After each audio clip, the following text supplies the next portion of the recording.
Ẹ káàárọ̀, ẹ káàsán, ẹ kú ìyálẹ̀ta. Mo kí gbogbo ọmọ Yorùbá tí ń bẹ nígbòrí òkun, mo sì kí ọmọ Yorùbá tí ń bẹ nígbèrí ọ̀sà. Ọ̀dẹ̀ ọ̀dà bí. Bọ̀dá akọ̀wé àǹtí ìdílẹ̀kẹ̀, gbogbo màjèsí inú ilé, gbogbo mo yín mo kí o. Ẹ wá nǹkan fìdílé àbí kẹ́ fìdílé nǹkan. Ẹ jẹ́ á dára wa lẹ́kọ̀ọ́ lára àparò. Àparò kì í porúbú kọ́kànlẹ́pa èèwọ̀. Àṣírí tí ń bẹ lára àparò pọ̀. Àparò àparò àwọn àgbàlagbà fi ń ṣiṣẹ́ ìṣẹ́gun, wọ́n fi ń ṣe iṣẹ́ ìfẹ́ràn, ó ń wo àrùn ara, ó sì ṣe é jẹ ní àjẹgbádùn. A sọ díẹ̀ ń bẹ lónìí. Àparò àparò àparò.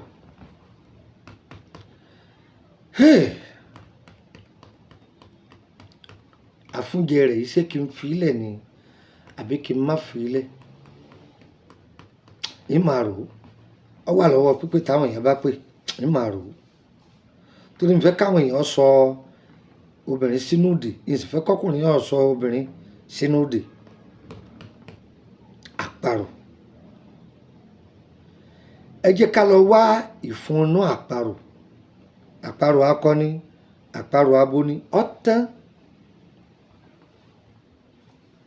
Àparò ìfúnnú rẹ̀ lásán. Ẹ máa gún. Ẹ ti gún. Ẹ gún papọ̀ mọ́ṣẹ́. Ọṣẹ dúdú. Tẹ́nìkan bá ń pariwo pé inú ń rùn, ẹni kó fi fọwọ́ rẹ̀. Ọwọ́ lásán ni ọmọ ìfọ̀. Inú ọlọ. Kí lẹ wí? Inú ọlọ. Ẹlòmíì sì lè gbé e mú. Yóò máa ṣiṣẹ́ bíi màjíìkì fún ọ ni. Ìfúnnú àparò. Èyí táwọn bàbá wa lò pọ̀ bẹ́ẹ̀ o. Mo ti sọ ti ekòló. Tàparò mo sọ lónìí. Tẹyẹ awó. À ń bọ̀ wá tí èdè bíi ajá náà. Àwọn ìwúlò tí ń bẹ lára ẹranko kọ̀ọ̀kan a máa sọ àwọn náà. Àparò àparò àparò. Ẹ gún papọ̀ mọ́ṣẹ́, ìfúnnú rẹ̀ lásán. Ẹ máa ìfọwọ́ báyìí. Ó dé ní. Ìfúnnú àparò. Ìfun òkété. Kí lẹ gbọ́? Ìfúnnú àparò. Ìfun òkété. Ìfúnnú ẹyẹlé. Ẹyẹlé funfun. Kí lẹ wí? Ẹ ti tọ́jú ẹ̀ pẹ̀lú ewé oríjì. Àwọn àgbààgbà wọn kì í dáríjọ kí wọ́n fùfù òkété, èèwọ̀ ni. Èèwọ̀. Pẹ̀lú èpo ọ̀bọ̀ ẹ gún papọ̀. Ọlọ́run o. Àsìkò ìgbà tó máa ń lo iṣẹ́ yìí lọ́wọ́, gbìyànjú kó máa ṣe sàárà. Gbogbo ẹni ó bá tọrọ owó lọ́wọ́ rẹ̀ ńgbà yẹn, ń tágbára rẹ̀ bá ká máa fi ṣe sàárà. Ọ̀nà rẹ̀ ọ̀la. Bẹ́ẹ̀ ni. Ó máa gba àlejò. Gbìyànjú kó ṣe kalẹ̀ torí jọ̀lẹ̀ bá dá gbálura. Kó tó wẹ̀ ó kọ́kọ́ fi epo para. Tó bá wá wẹ̀ tán, ó fi oyin para. Ó ní jómi yẹn gbẹmọ lára tó tètè fi oyin yẹn para. Iṣẹ́ yìí dáa o. Tó bá foyin para tó lè lò para tó ń lò, kò fi para. Iṣẹ́ tí mo gbọ́ bí mo ṣe kà á ni. Ògùn gọ́gù kọ̀. Ògùn inú ìwé kọ̀. Practice gidi, practical gidi ni. Táwọn bàbá wa máa ṣe.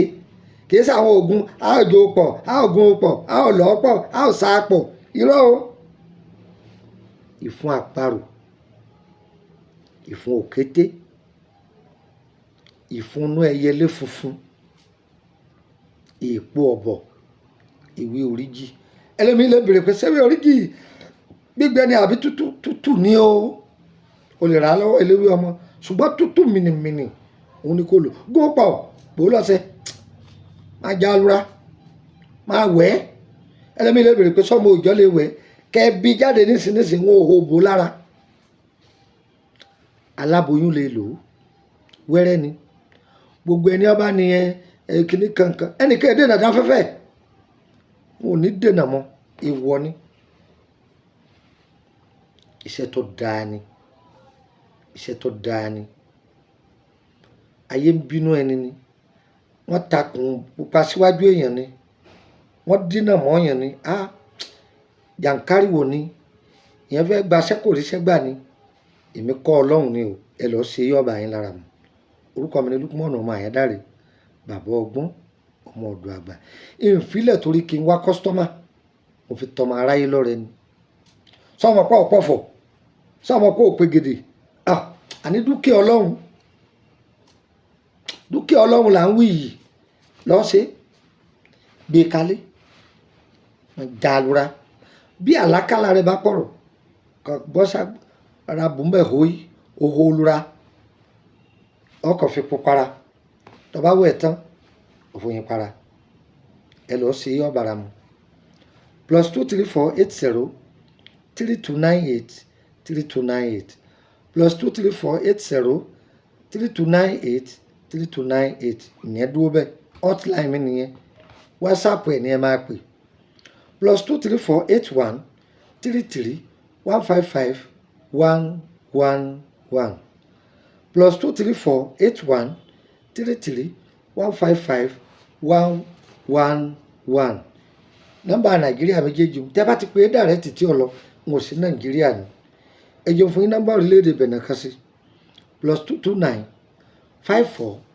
65 19 28 +229 54 65 19 29 méjì rẹ̀ mo ní bolo 28 bolo 29 kò sí èyí tí ò ní dán lóhùn méjèèjì nọ́mbà Abidjan náà ẹ máa rí lórí YouTube gbogbo wa ní ọ̀dà fún o yẹ wá kò ní yẹ lẹ private group wà o fẹni tó máa sì béèrè lórí gbogbo àjò tá a ti fi ilẹ̀ tí ò yé àbọ̀fẹ́ béèrè sẹ́mi yọjọ́ yẹn rẹ̀ ẹsẹ báyìí òun fẹ́ béèrè bọ́ bá béèrè tó ọba sí ní private ní dán lóhùn 5,000 ló fi wọbẹ̀ tó bá ti di monthly ending wọ́n máa sọ 5,000 tágbára bẹ́ẹ̀ bá ká ni nọ́mbà fẹ́ bẹ́ẹ̀ ni kì í ṣe nọ́mbà tùlàsì yọ yẹ wá o kò ní yẹ ẹ lẹ́ o gbogbo bí tá a wà ọlọ́run fa ìgbà wá elédùà àjòrí wọ́ta kò wá o àárí tiwa ṣe o àti jáde láàárọ̀ yìí àní jáde lẹ́kú lọ́wọ́ ìpadà wọlé wa àníbókù aya àníbókù ọmọ àníbókù ọkọ